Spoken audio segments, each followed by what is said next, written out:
que lorsque Moïse, le prophète, le grand prophète de l'Ancienne Alliance, montait sur la montagne de Sinaï, en descendant, son visage rayonnait et il mettait un voile sur son visage.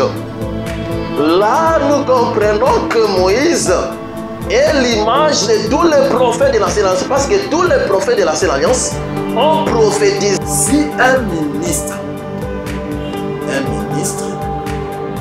s'est dit être hors les Éphésiens chapitre 4, c'est qu'il est adversaire de Jésus-Christ. Il est Dieu dans cette église. Parce qu'aujourd'hui, les gens veulent seulement avoir des grades. Nga naza pasteur, nga naza boye, nga naza ministre de la parole. Kozala pasteur tendeza visa kokota lola. Visa kokota lola, c'est avoir la connaissance véritable de la parole de Dieu et pour marcher d'après cette connaissance-là.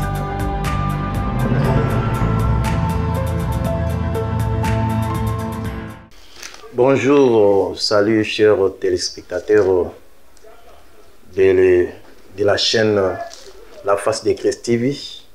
Nous vous disons partout où vous êtes que le Seigneur Jésus-Christ vous bénisse. Vous qui êtes l'amoureux de la parole, vous qui aimez beaucoup la connaissance véritable de la parole, nous vous demandons de vous abonner massivement pour ne manquer d'aucune de nos vidéos dans cette chaîne La Face de Christ TV. Nous disons souvent que c'est votre chaîne. C'est votre chaîne de la connaissance de la parole. Et le Seigneur vous bénira richement. C'est une chaîne, d'autres hommes de Dieu, aux hommes de Dieu vont passer aussi pour parler de la part du Seigneur. Mais présentement, vous êtes avec moi, votre serviteur Emmanuel Koni. Je suis de l'église des Saints au Congo, RDC, l'Assemblée des Saints de Kinshasa localement, l'église des Saints de l'Université 83. Donc ça, notre adresse, nous sommes sur la rue Université numéro 83, dans la commune de Limete, au quartier agricole Oumombele. Sur la référence, c'est Capella 2. Après Capella 1, c'est là où nous prions, c'est là où nous résidons localement par la grâce du Seigneur. Mais nous évoluons beaucoup plus au Congo d'en face, Congo-Brazzaville, mais au nord, au département de la Songa, dans la ville de Wesso. C'est là où nous sommes avec l'homme de Dieu, Divin Mia, qui est là-bas pour le présentement, et d'autres hommes de Dieu, disciples, qui sont là-bas, le frère Vital Bolo, le frère John Silo, le frère Julien Loco, le frère John Milam, John Vigno Milam, et le frère Jabrel Alex Asemba qui sont là-bas, que le Seigneur les garde aussi dans l'œuvre. Voilà, c'est votre émission, nous sommes là. Nous parlons sur la connaissance véritable de la parole de Dieu, la vraie connaissance. C'est ce que nous expliquons, nous exploitons par la grâce du Seigneur. Nous allons procéder, procéder petit à petit dans ce thème par la grâce du Seigneur. Il faut, nous vous demandons de nous suivre avec patience, parce que nous allons parler avec beaucoup plus de détails pour que vous compreniez c'est quoi donc la connaissance de la parole de Dieu dans la Bible. Je vais lire nos écritures de base. Nous allons lire Daniel chapitre 12, le verset 4, et Osée chapitre 4, le verset 6. Toi, Daniel, tiens secrète ces paroles et scelle les livres jusqu'au temps de la fin. Plusieurs alors les liront et la connaissance augmentera. Je prends Osée chapitre 4, verset 6. Mon peuple est détruit parce qu'il lui manque la connaissance. Puisque tu as rejeté la connaissance, je te rejetterai. et tu seras dépouillé de mon sacerdoce. Puisque tu as oublié la loi de ton Dieu, j'oublierai aussi tes enfants. Ce sont là nos écritures de base que nous avons prises depuis que nous avons commencé par la grâce du Seigneur. Les écritures que je viens de lire nécessitent aussi nécessitent que nous donnions les détails sur ça, parce qu'il y a beaucoup de choses à l'intérieur. Par exemple, si vous lisez Daniel, on dit à Daniel, tiens secrète ces paroles et scelle les livres jusqu'au temps de la fin. Donc du temps de Daniel, Dieu avait dit de sceller les livres. Mais vous allez remarquer dans la Bible qu'au temps des apôtres, le Seigneur n'a pas dit de sceller. Mais le Seigneur a dit là-bas, ne scelle pas. Si vous lisez Apocalypse chapitre 22, le verset 10, là, le Seigneur a dit à Jean que ne scelle pas. Apocalypse chapitre 22, le verset 10. Et il me dit, ne scelle point le parole de la prophétie de ces livres, car le temps est proche. Dans Jean, le Seigneur a dit, ne scelle point. Mais chez Daniel, le Seigneur a dit, tiens secrète ces paroles. Voilà pourquoi nous avons dit que dans Daniel, là, il y a deux temps. Il y a le temps où Dieu scellait les choses par les prophètes. Et le temps où Dieu dévoile les choses par les Éphésiens chapitre 4 verset 11. Il y a deux temps. Le temps du commencement ou le temps du matin. Et le temps de la fin ou le temps de la grâce, le soir que nous sommes. Donc nous avons dit la fois passée que le soir a été inauguré par la mort de Jésus-Christ. Parce que Jésus lui-même était le soleil levant. Selon Luc chapitre 1er. Lorsqu'il était mort à la croix, c'était le coucher du soleil. Parce que vous allez comprendre ensemble avec moi, avec les Écritures, que dans Marc chapitre 1er, le verset 32, on a défini le soir comme étant le coucher du soleil. Même aussi l'Éternel est encore avec nous. Que le soir dans la Bible, c'est le coucher du soleil. Tu ne peux jamais définir quelque chose dans la Bible, dans l'enseignement, en se basant du dictionnaire. Non. Il faut se baser toujours des Écritures de la Bible. C'est comme le frère Paul dans Romains chapitre 10. Il a dit, voilà comment définir la justice qui vient de la foi. Ou la justice qui vient de la loi. C'est-à-dire, dans la Bible, il y a aussi des définitions. Mais ces définitions doivent être d'après les Écritures saintes. C'est très, très important. C'est que nous disons souvent, si pour que les gens se focalisent, se familiarisent avec la Bible, lisent beaucoup la Bible et non exploiter des raisonnements ou des boules. Parce que on peut raisonner aussi, mais raisonner dans les Écritures. Réfléchir, mais réfléchir dans les Écritures. Comme l'a dit notre frère Proverbe, Salomon dans Proverbe, chapitre 22, le verset 20 à 21, il dit, tiens, il dit là-bas, n'ai-je pas mis pour toi par écrit des conseils et des réflexions pour t'enseigner des choses sûres et des paroles vraies à celui qui t'envoie. Cela veut dire, dans cette écriture-là, pour réfléchir, il faut que ta réflexion soit basée dans les Écritures saintes. Même tes conseils aussi, d'après ces proverbes-là. Voilà pourquoi nous, dans l'Évangile éternel, notre faiblesse, c'est les Écritures. Nous parlons toujours avec les Écritures comme base, comme soubassement. C'est très important. Voilà pourquoi nous disons que il y a le temps du commencement où Dieu cachait les choses. J'avais donné la fois passée. Le livre d'Osée chapitre 12, le verset 11, où Dieu, dans la Bible, ne proposait que des paraboles par les prophètes. Or, parler en parabole, c'est parler en cachant les choses. Si vous lisez Jean chapitre 16 et le verset 25 et le verset 29, vous allez voir que là-bas, parler avec parabole ou parler en parabole, c'est cacher les choses. Je vais lire cette écriture-là de Jean chapitre 16.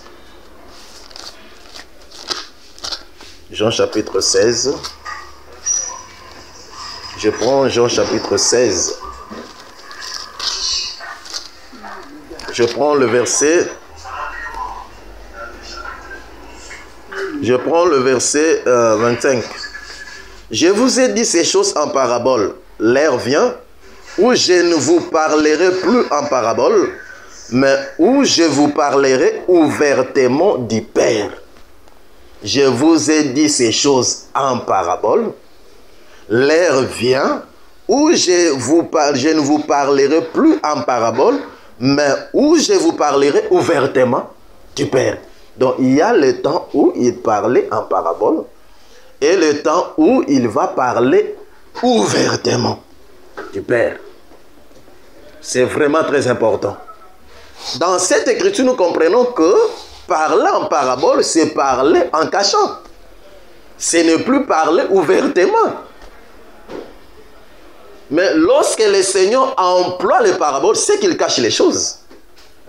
On confirme ça aussi dans le verset 29 de Jean chapitre 16. Ses disciples lui dirent, voici maintenant tu parles ouvertement et tu n'emploies aucune parabole. Donc lorsqu'on emploie une parabole, c'est qu'on cache. Lorsqu'on n'emploie pas une parabole, c'est qu'on ne cache pas. On parle ouvertement. Jésus est né sous la loi. Il ne parlait qu'en parabole, lui-même l'a confirmé. Dans Matthieu chapitre 13, le verset 34 au verset 35, là il a dit, j'ouvrirai ma bouche en parabole, j'annoncerai des grandes choses cachées depuis la création du monde.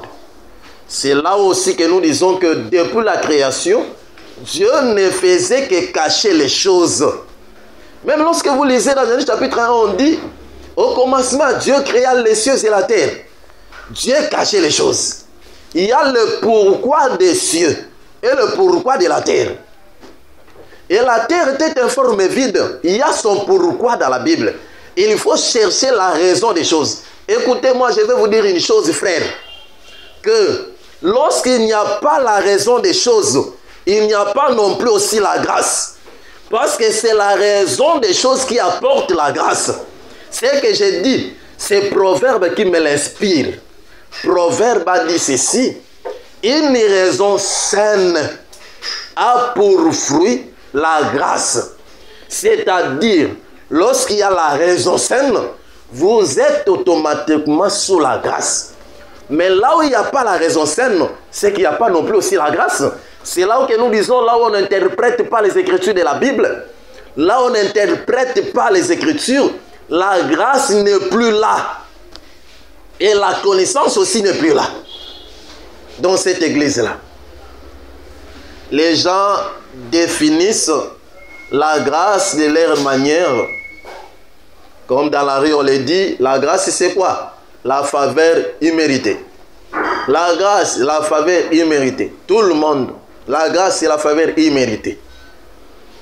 Mais d'après les Écritures saintes, nous disons que la grâce c'est l'enseignement. Et nous allons expliquer cela plus tard par la grâce du Seigneur, détaillé sur la grâce dans les Écritures saintes. Nous allons parler aussi de la loi et la grâce. Toujours dans nos émissions.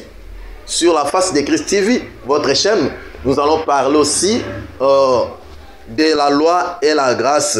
Expliquer la grâce d'après l'évangile éternel. C'est très très important.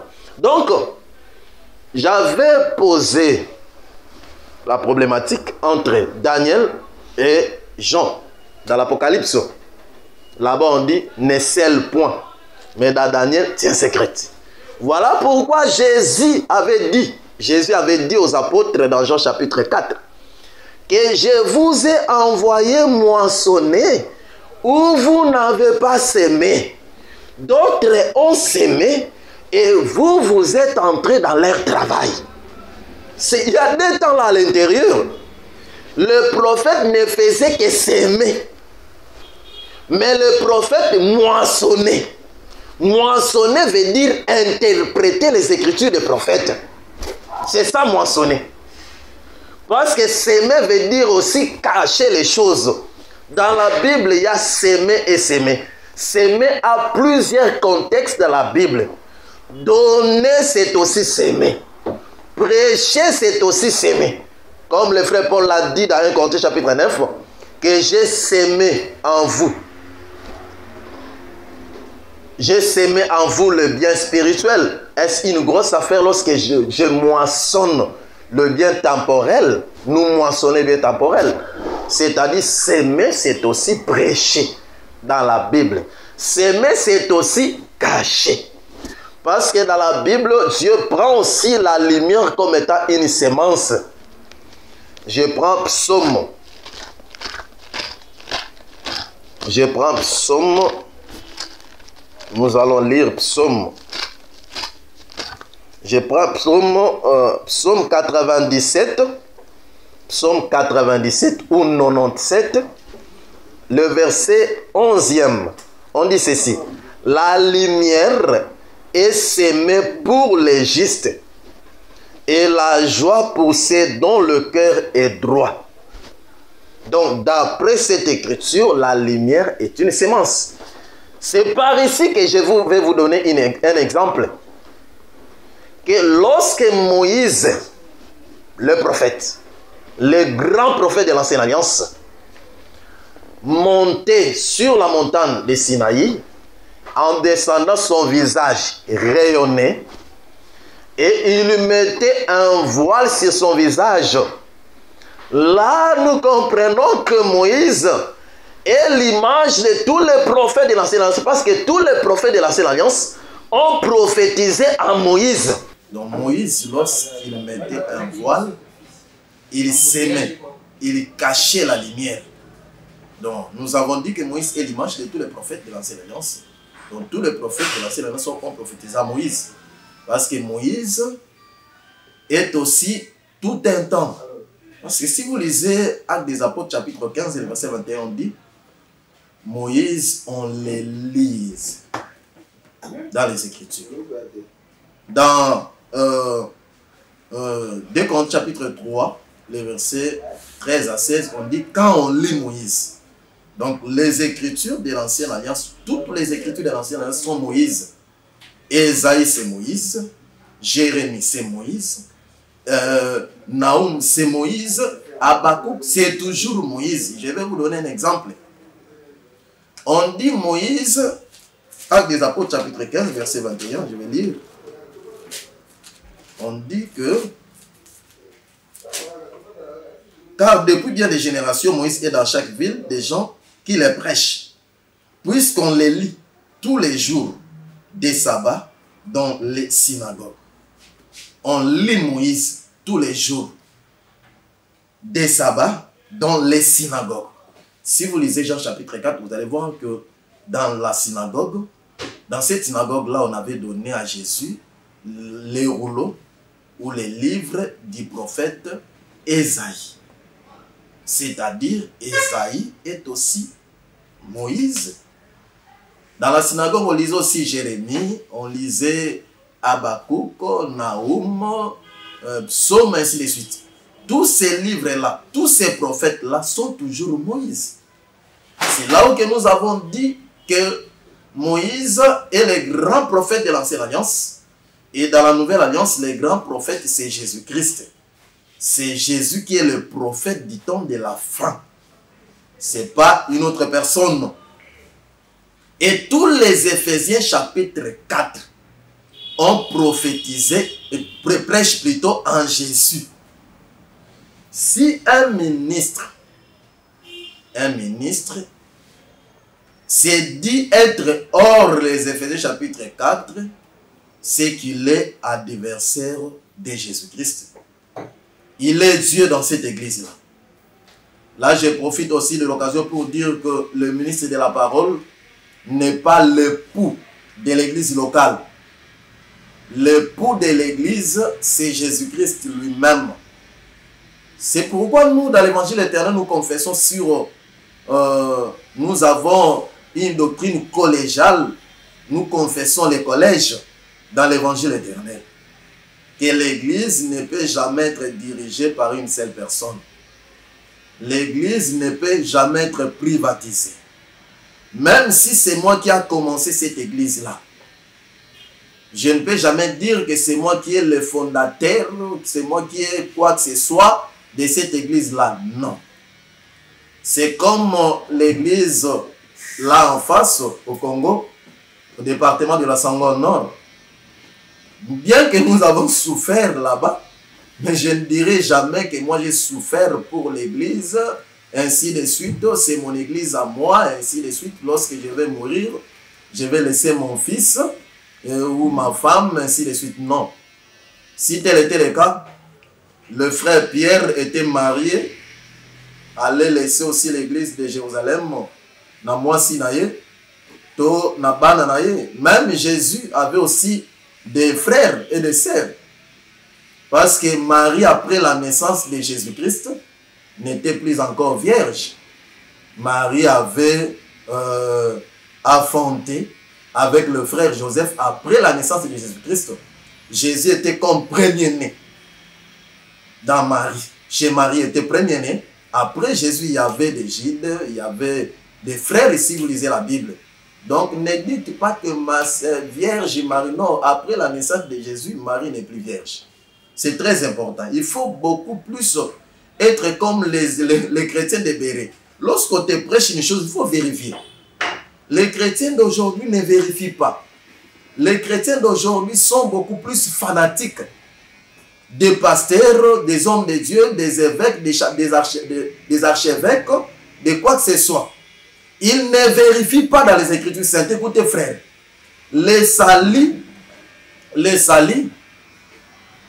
n'est pas lié à un prédicateur, mais le salut est lié à l'enseignement et aussi à la compréhension de l'enseignement. Le prédicateur, s'il s'égare, nous disons dans l'évangile éternel que si la tête est malade, tout le corps aussi est malade. C'est comme le fils de la Sunamite était mort, la mort, sa maladie était commencé plutôt à la tête. Lorsqu'il a dit ma tête, c'est alors que le fils était mort. Tout le corps est devenu, il était devenu mort, ce fils-là. Voilà pourquoi nous disons bien, mes frères, que il faut vérifier les Écritures lorsqu'on te prêche. Même moi qui t'enseigne, il faut me vérifier et me poser des questions. Paul, le grand prédicateur en son temps, ont vérifié ce qu'il disait, si c'est vrai d'après les Écritures saintes. C'est ce que tu dois cultiver en toi. Que personne ne t'intimide. Même là où moi je prêche, que je ne t'intimide pas. Il faut vérifier les Écritures saintes. C'est très important. Aucun prédicateur n'est mort pour toi. Aucun pasteur, docteur, évangéliste n'est mort pour toi. C'est Jésus qui était mort pour toi. Et il a fait couler son sang pour toi. Voilà pourquoi il faut vérifier les Écritures. Ne sois pas impoli, ne sois pas arrogant, mais sois toujours poli envers ton prédicateur. Pose-lui la question avec politesse, avec douceur. Ne sois pas comme les gens de la rue. Lorsqu'ils parlent, ils parlent avec arrogance, avec impolitesse, pour montrer qu'il connaît, qu'il est connaisseur ou quoi que ce soit. Non, c'est pas propre, c'est pas normal dans la Bible. Il faut toujours garder ton prédicateur, les sacrificateurs comme saints.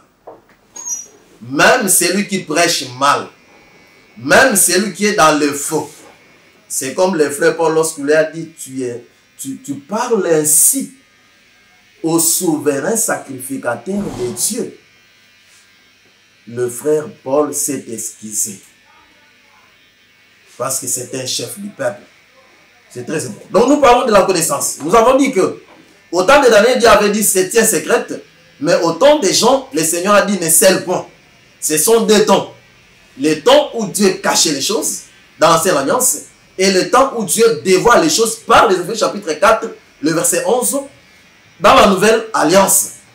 Les apôtres sont ministres de la parole. Il y a de ceux-là qui ne voient même pas que pasteur Azar ministre. On m'a posé cette question quelque part. Oh, est-ce que pasteur a posé à la ministre? Donc les gens pensent que le ministre, c'est seulement celui qui travaille dans le gouvernement, la politique, ainsi de suite. Non.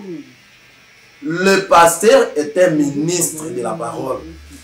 Je vais lire une écriture. 2 Corinthiens chapitre 3, le verset 6e.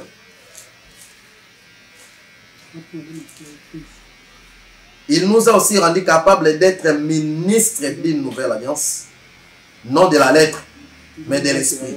Car la lettre tue, mais l'esprit vivifie. Donc le frère Paul a dit que Dieu nous a rendu capables d'être ministres d'une nouvelle alliance. Donc pasteur, apôtre, docteur, évangéliste, tous ces dons-là sont des ministres de la parole. Le ministre de la nouvelle alliance. Même Paul aussi était ministre de la nouvelle alliance. Pierre, Jean, Jacques étaient ministres de la nouvelle alliance. Il n'était pas ministre de la lettre. La lettre, c'est l'ancienne alliance. C'est très important. Voilà pourquoi nous disons, bien aimés frères, que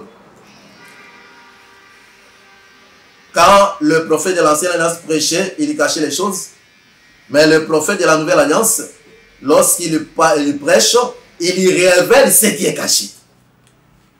C'est là que je vais profiter de l'occasion pour vous dire que la base de la connaissance, c'est la révélation de la parole. La base de la connaissance, c'est la révélation. Là où on ne révèle pas les Écritures, il n'y a pas non plus de la connaissance. Et je profite aussi de l'occasion pour vous dire que là où il n'y a pas la connaissance, il n'y a que l'assassinat. Un prédicateur qui n'a pas la connaissance, c'est un assassin. Voilà pourquoi vous allez remarquer que le pharaon qui ne connaissait pas Joseph avait maltraité le peuple de Dieu en Égypte. Si le prédicateur n'a pas la connaissance, il va maltraiter le peuple. Voilà pourquoi vous allez remarquer dans les églises aujourd'hui, on demande aux gens même les offrandes qui ne sont pas mentionnées dans la Bible. Les offrandes de Déborah, les offrandes de Gédéon, les offrandes, je ne sais pas moi. C'est parce qu'on est en train de maltraiter le peuple puisqu'il n'y a pas la connaissance là-bas. Mais si la personne a la connaissance, il ne sera pas emporté ni ballotté par quoi que ce soit. Je vais prendre Osée chapitre 4, verset 1er. Pour faire voir que là où il n'y a pas la connaissance, il y a l'assassinat, il y a meurtre. Un prédicateur qui n'a pas la connaissance, c'est un assassin, c'est un meurtrier. Et si on va à ma baie, nous, tobengaka yango pe abattoir. Donc la personne qui azo kendene si ko bazo te ma baie wana. Azo kendene na abattoir ba kende ko bomaye. Écoutez la parole de l'Éternel, enfants d'Israël. Car l'Éternel a un procès avec les habitants du pays. Parce qu'il n'y a point de vérité, point de connaissance, point de la connaissance du Dieu dans le pays. Il n'y a que parjure et mensonge, assassinat, vol et adultère. On use de violence et on commet meurtre sur meurtre. De là où il n'y a pas la connaissance, il y a l'assassinat, il y a le mensonge, il y a le vol, l'adultère, il y a la violence, il y a meurtre sur meurtre dans cette église-là. La personne va croire que Koboma, on est à Koboma physique. Si on te prêche un faux enseignement, ils ont liwa. Le faux enseignement, ils ont rendu liwa. Ils ont Koboma. C'est pourquoi dans la Bible, on parle aussi de la seconde mort. C'est très important. La seconde mort. Donc, au coup filelo, au conseil quoi ka, mais lycée quoi, on conseil quoi pour la liwa ni balé. La seconde mort. Parce que dans la Bible, il y a deux résurrections. La première résurrection et la seconde résurrection. Mais la seconde, on appelle ça la résurrection pour la honte éternelle. C'est la seconde mort. C'est très important. Donc là où il n'y a pas la connaissance, il y a le vol, il y a le mensonge. C'est là où nous disons que la base de la connaissance, c'est la révélation de la parole.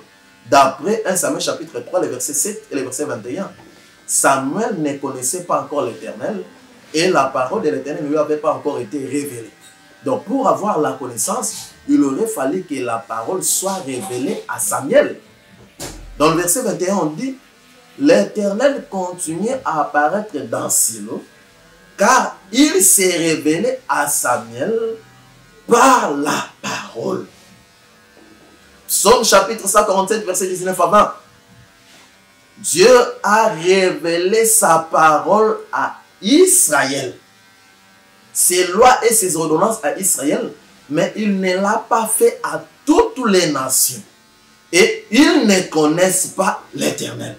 Si l'Éternel ne te révèle pas sa parole, tu n'auras pas non plus aussi la connaissance. Voilà pourquoi nous avons défini la connaissance comme étant la parole de Dieu, selon Colossiens chapitre 1, verset 24 à 26. Et pas n'importe quelle parole, mais la parole révélée, selon ces Colossiens-là. Chapitre 1, verset 24 et jusqu'au verset 26. Donc la connaissance, c'est la parole de Dieu, mais pas n'importe quelle parole, mais la parole révélée. Quelle révélation? La révélation des Écritures saintes de l'Ancienne Alliance. Nous avons dit que Tokolobela sur la connaissance, petit à petit. Soyez toujours patient. Nous allons parler de la connaissance, donner l'importance de la connaissance, le but de la connaissance, et nous allons donner aussi les subdivisions de la connaissance. Parce que lorsque la personne me dit que j'ai la connaissance de la parole, je dois voir cette connaissance-là par rapport à ces facettes-là. Et nous allons donner le nombre de ces facettes par la grâce du Seigneur. Donc, aujourd'hui, je voulais ajouter une chose. Que la connaissance, c'est le savoir. Selon Job chapitre 15 et le verset 9. Job 15 et le verset 9. Là, la Bible nous dit ceci. Que sais-tu que nous ne sachions pas? Quelle connaissance as-tu que nous n'ayons pas? Ici, c'est Eliphaz de Théman, l'ami de Job, qui parlait à Job. Il a dit à Job, que sais-tu que nous ne sachions pas? Quelle connaissance as-tu que nous n'ayons pas? Donc la connaissance, d'après cette écriture, c'est le savoir. Donc si tu n'as pas ces boyebi là, tu n'as pas non plus la connaissance de la parole. Voilà pourquoi le Seigneur avait dit à Nicodème dans Jean chapitre 3, toi, yosa docteur de la loi, et tu ne sais pas ces choses. Un docteur de la loi qui n'avait pas la connaissance de la nouvelle naissance. Mais il se disait docteur de la loi. Prédicateur dans la synagogue. Donc il y a des prédicateurs qui n'ont pas la connaissance. Voilà pourquoi nous disons qu'il faut être courageux. Il faut être comme la fille de Pharaon. La fille de Pharaon, sachant qu'elle n'avait pas de mamelle pour allaiter le fils Moïse, elle a cherché une mère, une nourrice, pour allaiter ses fils. De telle enseigne que lorsque ces fils-là, à Kokola, a qu'elle maintenant dans le palais royal. Cette écriture-là aussi est prophétique. La fille de Pharaon a rappelé une image de la Bible. Mais doctrinalement parlant, nous exhortons, nous donnons conseil que si Dieu ne t'a pas donné le ministère de la parole, il faut que on lègue peuple et ensemble na moto et ensemble bâtir ministère na katina, et c'est très important. Parce qu'aujourd'hui les gens veulent seulement avoir des grades. Kinga naza pasteur, nga naza boye, nga naza ministre de la parole. Koza la pasteur tendeza visa kokota lola. Visa kokota lola, c'est avoir la connaissance véritable de la parole de Dieu et qu'on marche d'après cette connaissance-là. Parce que la connaissance ne marche pas seule. La connaissance marche toujours avec la crainte. C'est par là aussi que Tokolobelango, par la grâce du Seigneur, que Moutakoki jamais que j'ai la connaissance à Zobanganzambe. Moutoupe jamais que la connaissance. C'est impossible. Ce qu'on banga nzambe, il faut qu'on banga nzambe na pour base la connaissance. Ce qu'on a la connaissance, il faut connaissance soit à accompagner la crainte et nzambe. C'est très important. Donc à la prochaine, nous allons continuer toujours notre thème Nabiso sur la connaissance véritable de la parole de Dieu. Nous allons détailler beaucoup de choses, donner aussi des exemples par la grâce du Seigneur. Après cela, nous allons parler du sens de l'évangile ou l'interprétation. Nous allons parler aussi de l'approche chapitre 14, 6 à 7, l'évangile éternel. Nous allons expliquer cette écriture-là, mot à mot, phrase par la grâce de Dieu. Que le Seigneur a pambola bino partout vous allez. Et nzamba mona moko, je vais prier pour la bande de je sais que nous allons un moment où il y a pandémie à COVID-19, il faut ronger le monde entier, et par cette prière, j'aimerais que le Seigneur abatte la motonion sur ici Kazali et Nzambe akangola pe motonion sur même atteint na maladie wana. Seigneur notre Dieu, na sengi ngolo na yo Nzambe zala na motonion. Même au bazar na poto, même au bazar wapi, que le boko na nguya ezala likola ya motonion, que protection na yo Nzambe zala likola motonion, zala meilleure sécurité, meilleur geste barrière pour la motonion. Parce que dans Nzambe zali kolona nyonso. Et si ko bato baza limité na ba recherche na bango, Nzambe zali kolona nyonso, zali kolona matériel nyonso.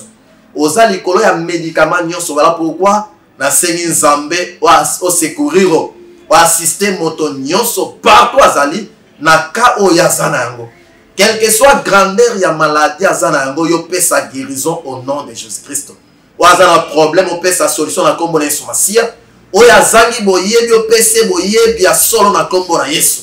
Oya zo tatone Nzambe orienté na droit chemin na kombo na Yesu Masia. Et Nzambe totiki la prochaine émission na maboko na yo Nzambe au précédé biso pe sunga réalisateur pe bandeko nyonso na kombo na Yesu Masia nous disons amen.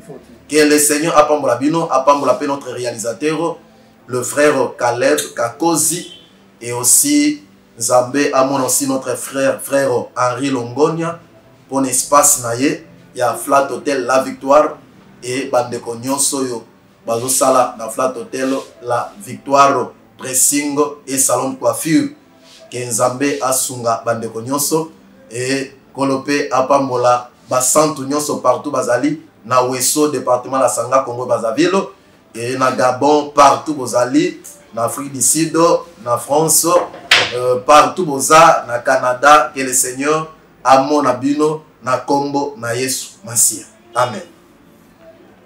Que lorsque Moïse, le prophète, le grand prophète de l'ancienne alliance, montait sur la montagne de Sinaï, en descendant son visage rayonnait, et il mettait un voile sur son visage. Là, nous comprenons que Moïse est l'image de tous les prophètes de l'ancienne alliance. Parce que tous les prophètes de l'ancienne alliance ont prophétisé. Si un ministre s'est dit être hors les Éphésiens chapitre 4, c'est qu'il est adversaire de Jésus-Christ. Il est Dieu dans cette église. Parce qu'aujourd'hui, les gens veulent seulement avoir des grades. Nga naza pasteur, nga naza boye, nga naza ministre de la parole. Koza la pasteur tendeza visa kokota lola. Visa kokota lola, c'est avoir la connaissance véritable de la parole de Dieu et pour marcher d'après cette connaissance-là.